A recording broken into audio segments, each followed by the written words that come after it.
Hello and welcome to code with RSV. आज की video में हम लीड कोड की प्रॉब्लम नंबर 49 ग्रुप एनाग्राम्स को सॉल्व करेंगे। हम देखेंगे कि इस प्रॉब्लम को हम कैसे अप्रोच कर सकते हैं और सी शार्प में इसका सॉल्यूशन कैसे राइट कर सकते हैं। तो चलिए स्टार्ट करते हैं सबसे पहले इसकी प्रॉब्लम स्टेटमेंट से। इस प्रॉब्लम में हमें एक स्ट्रिंग्स का एरे दे रखा होता है STRS और हमें सिंपली उसकी स्ट्रिंग्स को ग्रुप कर देना है एनाग्राम्स में। तो एनाग्राम्स क्या होते हैं? एनाग्राम्स ऐसी स्ट्रिंग्स हैं जिनको हम रीअरेंज करके दूसरी स्ट्रिंग्स बना सकते हैं। जैसे कि ईट और टी एक दूसरे के एनाग्राम हैं, क्योंकि मैं ईट को रीअरेंज करके टी बना सकता हूँ, टी को रीअरेंज करके ईट बना सकता हूँ। सिमिलरली एट भी इन्हीं का ही एक एनाग्राम है। तो ये तीनों का एक ग्रुप बन के मुझे रिटर्न करना है। टेन और नेट ये दोनों भी एनाग्राम्स हैं। टेन को रीअरेंज करके नेट बन जाएगा, नेट को रीअरेंज करके टेन बन जाएगा। और बैट किसी के साथ एनाग्राम नहीं है, तो इसका अपना अलग ग्रुप रिटर्न करना है। तो मुझे इस तरीके से तीन ग्रुप बना के रिटर्न कर देने हैं। ऑर्डर यहाँ पे मैटर नहीं करता है, बस ग्रुप सही बनने चाहिए। किसी भी ऑर्डर में आप रिटर्न करो, उसका कुछ भी इशू नहीं है।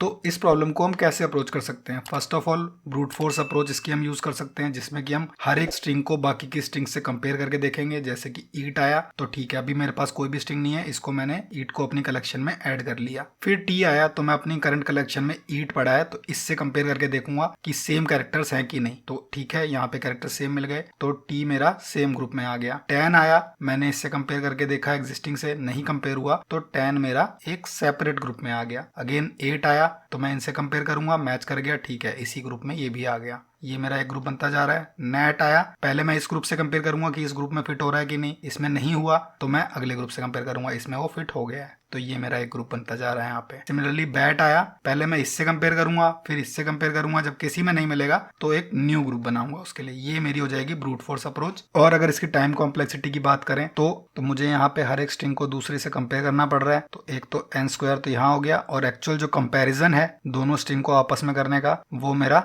एम स्क्वायर हो गया। तो N square into M square इसकी टाइम कॉम्प्लेक्सिटी आ गई, क्योंकि हर एक स्ट्रिंग को मुझे दूसरी स्ट्रिंग से कंपेयर करना पड़ रहा है। और जब वो स्ट्रिंग को कंपेयर कर रहा हूँ तो एक एक कैरेक्टर को मुझे दूसरे कैरेक्टर से चेक करना पड़ रहा है कि ये एग्जिस्ट करता है पहले वाले में कि या नहीं। तो हम इस प्रॉब्लम को कैसे ऑप्टिमाइज कर सकते हैं? तो इस प्रॉब्लम को ऑप्टिमाइज करने के लिए हमें सॉर्टिंग यूज कर सकते हैं, कि सिंपली मैं यहाँ पे एक की वैल्यू पेयर बना लूं। जैसे कि मैं यहाँ पे डिक्शनरी ले लेता हूँ लिस्ट की जगह पे पहले। तो डिक्शनरी में जब ईट ऐड किया तो मैंने की में ईट के सॉर्टेड वैल्यू स्टोर कर ली, कि यहाँ पे AET ये इसकी सॉर्टेड वैल्यू है, ये की हो गई, और ये पेयर यहाँ पे लिस्ट बनाऊंगा मैं। जब टी आएगा तो मैं टी को किसी से कंपेयर नहीं करूंगा, मैं पहले टी को सॉर्ट करूंगा, और टी को सॉर्ट करते ही आ गया AET। तो मुझे कंपेयर नहीं, सिंपली चेक करना है, और चेक करने पे क्योंकि मैच कर गया तो यहाँ पे ईट के साथ साथ टी भी मेरा ऐड हो गया। सिमिलरली अगला मेरे पास आएगा यहाँ पे टेन। टेन को मैं सॉर्ट करूंगा, बनेगा ANT। अगर ये मैच नहीं कर रहा है ऊपर वाले से तो ये सेपरेट एक ग्रुप बन गया जिसमें कि 10 ऐड हो गया। उसके बाद अगला आएगा नेट। नेट को मैं सॉर्ट करूंगा, ANT बन जाएगा, यहाँ पे आ गया नेट भी। बैट को सॉर्ट करते ही बन गया ABT। ये मेरे तीन ग्रुप बन गए। बाद में इन तीनों ग्रुप को एक्सट्रैक्ट करके सिंपली मुझे रिटर्न कर देना है। तो अगर इसकी टाइम कॉम्प्लेक्सिटी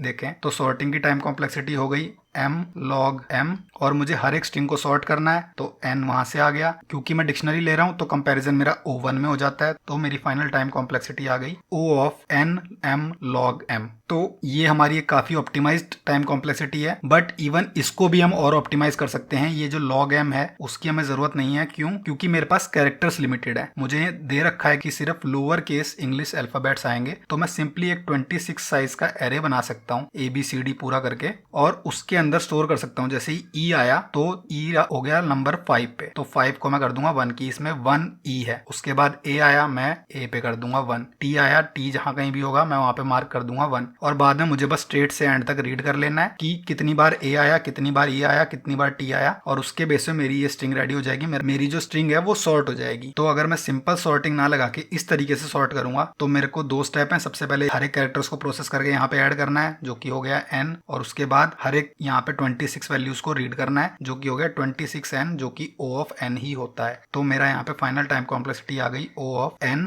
m, ना कि log m। तो ये मेरी बेस्ट टाइम कॉम्प्लेक्सिटी है जो मैं अचीव कर सकता हूँ, और इस अप्रोच को अब हम कोड में इंप्लीमेंट करके देखेंगे। तो सबसे पहले एक डिक्शनरी बना लेते हैं अपनी ग्रुप्स नाम से। इसकी होगी स्ट्रिंग और इसकी वैल्यू होगी एक list of string. I list में इसलिए यूज़ कर रहा हूँ क्योंकि हमें रिटर्न इसी फॉर्म में करना है, अदरवाइज मैं लिस्ट ऑफ स्ट्रिंग भी ले सकता हूँ। अपना एरे बना लेंगे जो 25 साइज का होगा। कैश अभी के लिए इसको इनिशियलाइज करना ज़रूरी नहीं है। और अब शुरू करते हैं अपना आइटरेशन। सारी स्ट्रिंग को 1 बाय 1 प्रोसेस करना है। तो हर स्ट्रिंग के लिए हमें क्या करना है, सबसे पहले अपना एरे इनिशियलाइज कर देना है। तो बाय डिफ़ॉल्ट सारे इंडेक्स पे 0 0 वैल्यू आ जाएगी। अब मैं अपनी स्ट्रिंग को रीड करके इस एरे को पॉपुलेट कर लूँगा। तो कैर्स यहाँ पे मुझे पॉपुलेट करने के लिए C माइनस स्मॉल a कर देंगे, जिससे कि स्मॉल a का इंडेक्स हो जाएगा 0, स्मॉल z का इंडेक्स हो जाएगा 25। तो 0 से 25 में सारे इंडेक्स मेरे आ जाएंगे। इनकी वैल्यू कर देनी है प्लस प्लस। अब मुझे वापस रीड करके अपनी स्ट्रिंग बनानी है जो सॉर्टिंग के हिसाब से। तो वो बनेगी स्ट्रिंग बिल्डर में, और वापस रीड करने के लिए सारे इंडेक्स में रीड कर लूँगा। इंट i इक्वल टू 0 से लेके i लोअर देन 26 तक। Cares of i minus minus greater than 0 है, तब तक मुझे SP में वो कैरेक्टर अपेंड करना है। तो जैसे कि a अगर मेरी पूरी स्ट्रिंग में 4 बार आया था तो शुरू में 4 बार a लगेगा, ये नहीं कि मैं एक ही बार लगाऊंगा। तो यहाँ पे आ जाएगा i, अभी हमने माइनस किया था, अब वापस a प्लस करेंगे एक्चुअल कैरेक्टर गेट करने के लिए। और यहाँ पे इसको कास्ट कर देते हैं कैर में। ये हो गई हमारी एक्चुअल प्रोसेसिंग। यहाँ पे मैं अपना स्ट्रिंग बिल्डर बना चुका हूँ। अब इससे अपनी एक्चुअल स्ट्रिंग निकाल लेंगे, sd.toString। अब एक्चुअली हमारी डिक्शनरी में हमें चेक करना है कि ये स्ट्रिंग एग्जिस्ट करती है कि नहीं। इफ ग्रुप्स डॉट कंटेन्स की s अगर एग्जिस्ट करती है तो सिंपली मुझे ग्रुप्स s डॉट ऐड कर देना है अपनी नई स्ट्रिंग को उस ग्रुप में।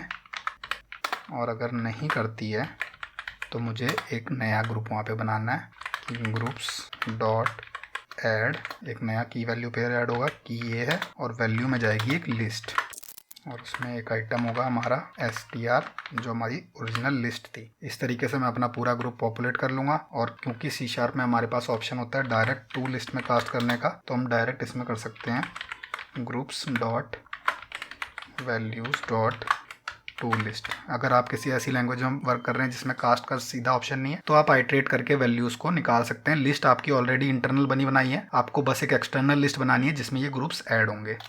इस तरीके से ये प्रॉब्लम मेरी सॉल्व होगी। अब इसको एक बार हम रन करके देखते हैं। तो यहाँ पे मेरे सारे टेस्ट केस एक्सेप्ट हो रहे हैं, और इसको सबमिट करके देखें तो ये मेरा एक वैलिड सबमिशन भी है। तो इस तरीके से इस प्रॉब्लम को हम C# में सॉल्व कर सकते हैं। अगर आपको ये वीडियो अच्छा लगा तो इसे लाइक करें, और ऐसी और वीडियोज़ के लिए चैनल को सब्सक्राइब करें।